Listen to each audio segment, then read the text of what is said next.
সারা বাংলাদেশে হাম রোগে আক্রান্ত হয়ে 100-র উপরে শিশু অলরেডি তারা মারা গিয়েছে। দেখেন, আমরা এমন একটা দেশে বসবাস করি যেখানে দুর্ঘটনা, স্বাভাবিক রোগে এত মানুষ মারা যায় যা অন্য দেশে যুদ্ধেও এত মানুষ মারা যায় না। বিশেষ করে যাদের বাসায় ছোট বাচ্চারা আছে তারা অবশ্যই সতর্ক হবেন, এবং আপনার শিশু যদি হাম রোগ হয়ে যায় তাহলে আপনি কোন দোয়াটা পরে তাকে ফু দিবেন এবং হাম রোগের কি কি লক্ষণ আছে এবং এর প্রতিকার কি, এই বিষয়ে বিস্তারিত আলোচনা করব।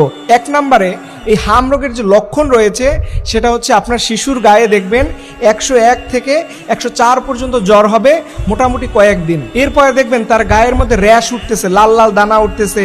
এরপরে তার নাক দিয়ে পানি ঝরতে পারে, চোখের মধ্যে লালচে আবরণ পড়তে পারে। এই লক্ষণগুলো দেখলে অবশ্যই আপনি ডাক্তারের কাছে যাবেন। তবে মনে রাখবেন, রোগ চিকিৎসার চাইতেও প্রতিকারটা হচ্ছে সবচেয়ে বড়। প্রতিকার কিভাবে করবেন?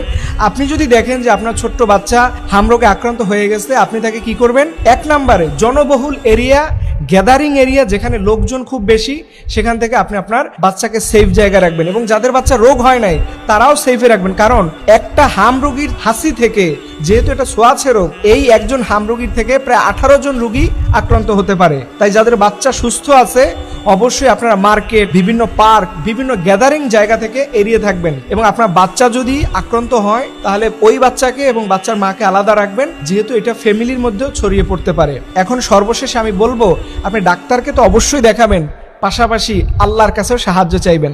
এর জন্য নবীজি সাল্লাল্লাহু আলাইহি ওয়াসাল্লাম, যেহেতু হাম রোগের সাথে জ্বরের একটা সম্পর্ক আছে, এই ক্ষেত্রে আপনি নবীজির এই দোয়াটা বেশি বেশি পরিমাণে পড়বেন।